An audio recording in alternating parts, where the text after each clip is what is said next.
Greenland, a land of ice, glaciers, and rugged terrain.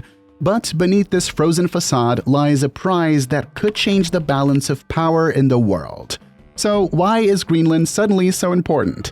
For centuries, this remote island has been of little strategic significance to anyone. However, that's all changing now as the world's superpowers scramble to take their claim on the vast untapped resources that lie beneath its icy surface. With the planet's natural resources dwindling, Greenland is no longer out of sight with a strategic location between North America and Europe and countries that have attracted the attention like China and Russia. Greenland has become the new battleground for global dominance. But what happens if one of those superpowers takes over Greenland? This would give them a huge strategic advantage in the Arctic region.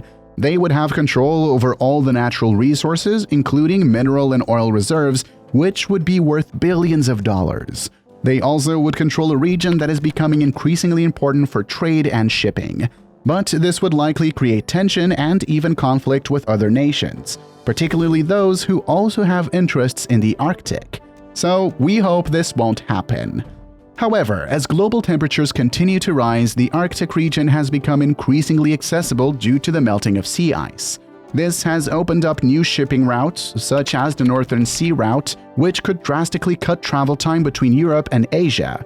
In addition, the region is estimated to hold vast reserves of oil, gas, and minerals, including rare earth elements that are essential for high-tech industries.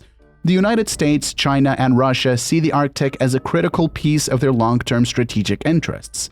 China, in particular, has been aggressively expanding its presence in the Arctic in recent years through infrastructure development and investments in natural resources. The United States, meanwhile, has been investing billions in research and development to keep up with China's advances and maintain its strategic position in the region. Russia, for its part, has also opened up his eyes for Greenland's resources and strategic location in the Arctic. They expanded their military presence in the Arctic and made territorial claims in this region. But this caused tension with Denmark, which is in charge of Greenland right now. So, what is the shortest way to explain the situation between Russia and Denmark? It's like when you and your friend both want the last slice of pizza, and it starts to get a bit heated. But to understand the situation, we have to understand the complex history of Greenland. The island was being inhabited by various indigenous groups for thousands of years before it was colonized by the Norse in the 10th century. The Norse settlements eventually died out, and Greenland was largely forgotten by the wider world until it was claimed as a Danish colony in the 18th century. Since then, Greenland has experienced significant social, economic, and political changes, including a movement towards greater self-governance and independence from Denmark. This history has played a significant role in shaping the current situation, with many Greenlanders viewing resource extraction as a means to achieve great economic and self-determination. At the same time, the legacy of colonization and the exploitation of indigenous peoples is also a factor that cannot be ignored. Now, you probably think Denmark as an owner is already counting out its profits. Unluckily for them, there are a number of legal frameworks when it comes down to extracting resources in Greenland. These include international treaties, agreements between Greenland and Denmark, and Greenland's own laws and regulations. One key international agreement is the United Nations Convention on the Law of the Seas, which establishes rules for the use and management of ocean resources. Greenland is not a party member on this agreement, but Denmark is, and it has asserted sovereignty over a large portion of the Arctic Ocean that includes Greenland's continental shelf. This has led to disputes with other countries, particularly Russia, over ownership of resources in the region. In terms of diplomacy, countries are using a variety of tactics to gain advantage in the race for Greenland's resources. Some are engaging in high-level tasks with Greenlandic officials to secure access to key mining sites, while others are offering development aid or investment in exchange for favorable treatment. There has also been efforts to block competitors from gaining a foothold in Greenland, such as the US's attempts to prevent China from investing in mining projects. But what are these so-called mining projects exactly? So basically, these mining and drilling projects in Greenland are the center of the race for the control over the island's resources. As I told earlier, the vast territory is believed to hold huge reserves of minerals, including rare earths, uranium, and iron ore. Additionally, Greenland's offshore oil and gas reserves are estimated to be among the largest in the world. As a result, Russia, China, and the United States are investing heavily in exploration and development projects aimed to extracting these resources. The projects involve massive infrastructure investment, including building roads, ports, and power plants in some of the most remote and challenging environments on Earth. However, these activities also raise concerns about the potential environmental and social impacts of resource extraction in the Arctic, including the disruption of fragile ecosystems and the displacement of indigenous communities. Mining and drilling can be pretty harsh on nature, so there's a risk the Arctic ecosystem could be damaged. This could be dangerous for the people living on Greenland.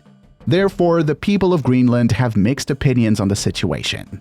While many are excited about the potential economic benefits that resource extraction could bring to their country, others are wary of the environmental and social impact of increased mining and drilling activity. Indigenous communities in particular are concerned about the potential harm to their traditional ways of life and the delicate Arctic ecosystem that sustains them. There is also a concern that the rush to extract resources could lead to exploitation by foreign companies and governments, leaving Greenland with little benefit. Some have called for greater control over the extraction process and a more equitable distribution of profits.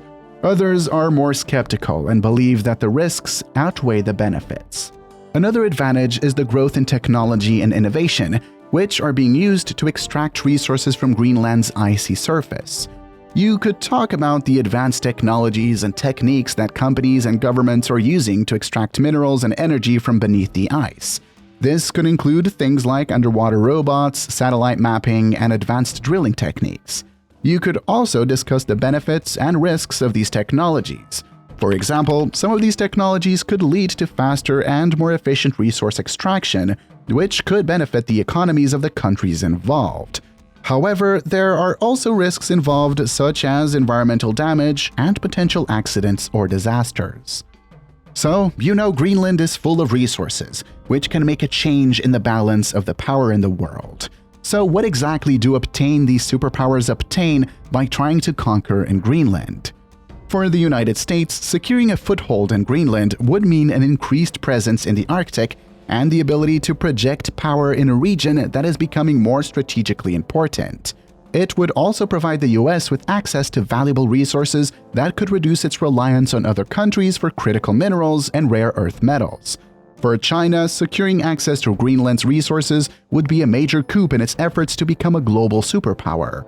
It would provide China with access to critical minerals and resources that are necessary for its continued economic growth and development. For Russia, gaining control of Greenland's resources would be a major victory in its efforts to expand its sphere of influence in the Arctic. It would also allow Russia to project power in a region that is becoming increasingly important geopolitically. At the same time, the scramble for resources in Greenland could exacerbate tensions between these and other rival nations and lead to conflict in the Arctic region. So, Greenland is now caught in the middle of this bigger struggle between countries like Russia, China, and the United States. It's kind of like a tiny battlefield in the middle of a much bigger war. And because Greenland is so strategically important, whomever controls it will have a lot of power and influence in the Arctic region. It's a bit like a game of Risk, but with real-life consequences. So there you have it. The race for control of Greenland and its valuable resources is heating up, with major geopolitical and environmental implications. From the potential for conflict to use impact on indigenous communities and the delicate Arctic ecosystem, this sure is a complex issue with no easy answers. But what do you think? Do you believe that the benefits of resource extraction outweigh the risks, or should we prioritize staying out of conflict with other rivaling nations and protect the environment and the rights of indigenous peoples? Let us know your thoughts in the comments below, and don't forget to like and subscribe. Thank you for watching.